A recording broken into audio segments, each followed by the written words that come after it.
31 octobre. Pour beaucoup de chrétiens protestants, cette date ne rappelle rien à l'esprit. Tandis que pour les chrétiens catholiques, cette date a toujours été et demeure la veille de la célébration de tous les saints, ainsi que la célébration des morts. Martin Luther et ses 95 thèses, qui ont marqué la naissance du protestantisme, ont aujourd'hui disparu des mémoires. Un proverbe dit « Si tu veux mieux voir l'avenir, alors retourne-toi ».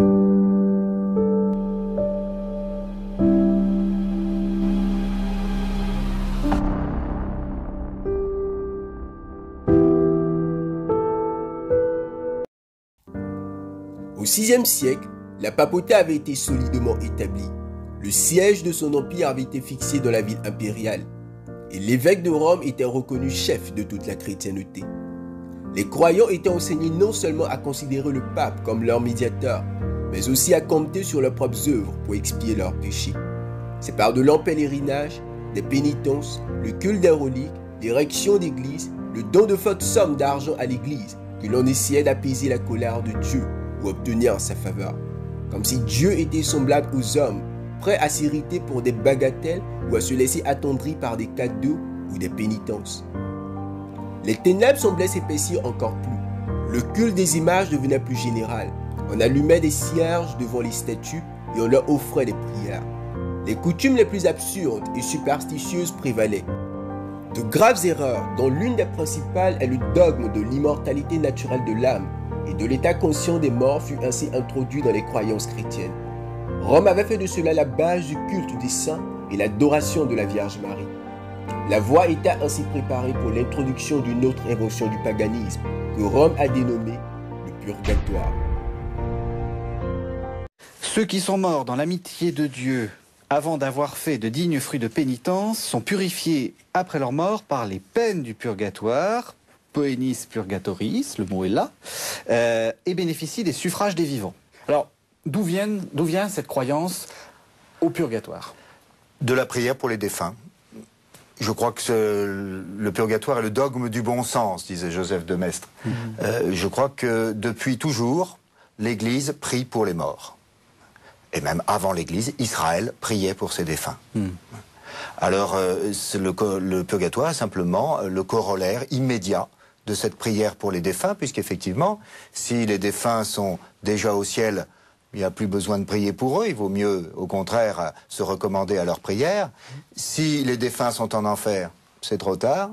Et si, comme nous le croyons, eh bien, ils sont en marche vers le paradis, eh bien, alors, nous pouvons hâter cette marche par nos prières et nos suffrages. Alors, dès les premiers temps de l'Église, l'Église et les fidèles ont prié pour les défunts, ont célébré la messe sur le tombeau des défunts, et c'est de là que vient très naturellement le dogme du bon sens, qui est le purgatoire. Vous citiez justement un passage, vous nous rappelez que dans la foi d'Israël, il y avait aussi cette prière, qui est une prière tardive, puisque c'est à peu près 2e siècle avant Jésus-Christ. Et dans ce livre des Maccabées, le 2e livre des Maccabées, nous trouvons un passage, c'est au chapitre 12, du verset 39 à 45, dans lequel nous voyons le sacrifice fait par Judas Maccabée pour des morts, et en particulier pour les morts d'Israël, qui, au moment où on a voulu les ensevelir, on s'est rendu compte qu'ils portaient sur eux des petites amulettes, c'est-à-dire des petits objets païens. Ça veut dire qu'ils étaient à la fois, ils avaient combattu le bon combat, celui d'Israël, mais en même temps, ils avaient eu quelques gestes un petit peu idolâtriques. Alors là, Judas fait une prière. Et ce que je trouve très beau, c'est la finale où il dit au verset 45 du 2e livre des Maccabées au chapitre 12, il est écrit « S'ils envisageaient qu'une très belle récompense est réservée à ceux qui s'endorment dans la piété, c'était là une pensée sainte et pieuse, le fait de prier pour les morts et d'offrir un sacrifice dit expiatoire. Voilà pourquoi il fit faire ce sacrifice expiatoire pour les morts, afin qu'ils fussent délivrés de leurs péchés. » Ça souligne deux choses.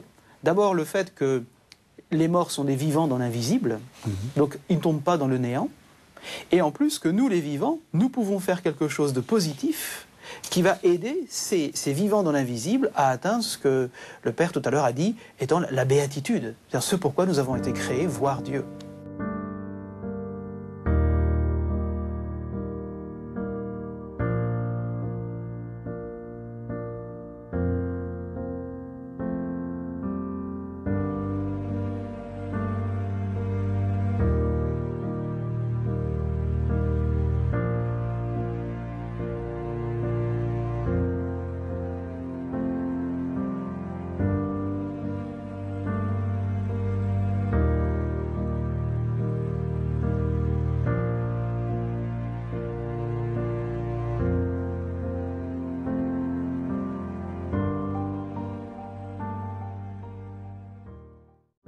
Encore une autre invention permit à Rome de tirer profit des craintes et des vices de ses adhérents.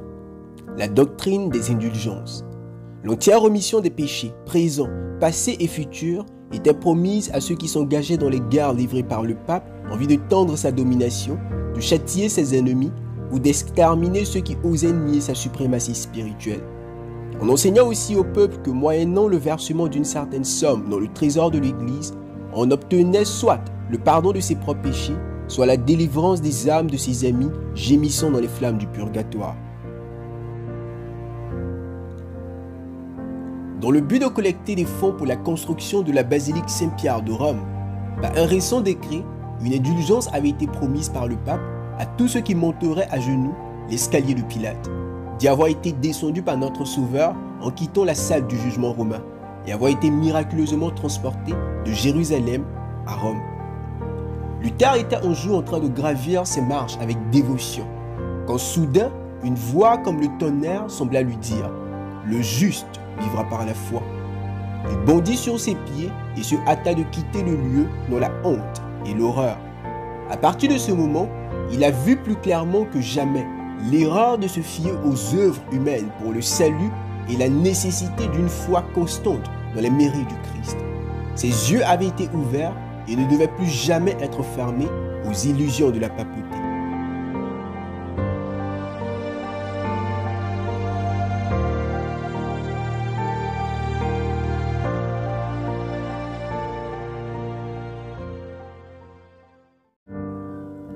Luther, qui avait reçu à l'université de Wittenberg le diplôme de docteur en divinité, bien que toujours un papiste du genre le plus strict, était rempli d'horreur devant les hypothèses blasphématoires des marchands d'indulgence.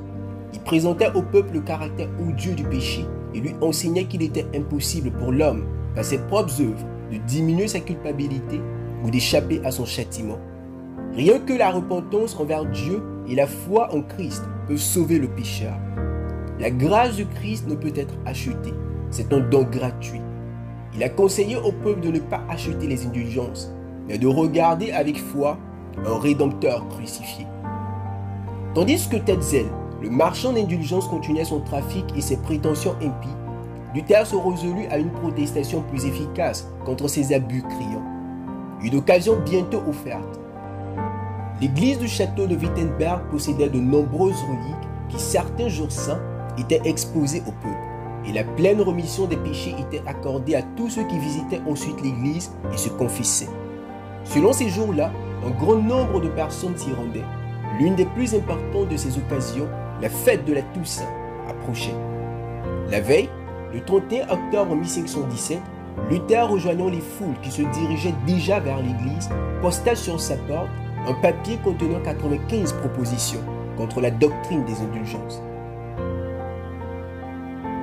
Par ces thèses, il était démontré que le pouvoir d'accorder le pardon du péché et de remettre sa peine n'avait jamais été confié au pape ni à aucun autre homme. Tout le stratagème était une farce, un artifice pour extorquer de l'argent en jouant sur les superstitions du peuple, un appareil de Satan pour détruire les âmes de tous ceux qui devraient se fier à ses prétentions mensongères.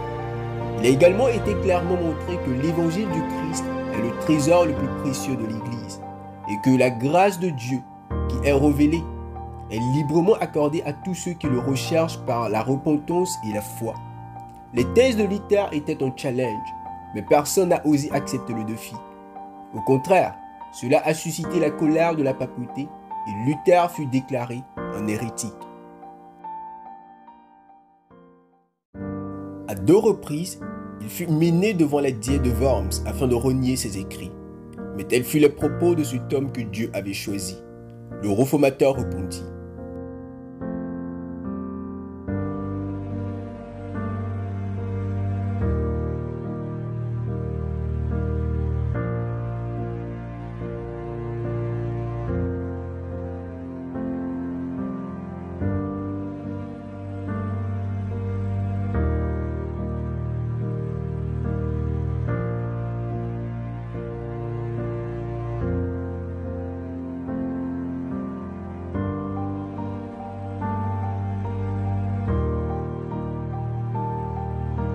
Cette protestation entraîna l'excommunication de Martin Luther le 3 janvier 1521 et la naissance du mouvement protestant dont l'un des slogans principaux était Sola Scriptura, ce qui fait allusion à une foi basée uniquement et purement sur les Saintes Écritures, et non pas sur les traditions ou les doctrines des hommes.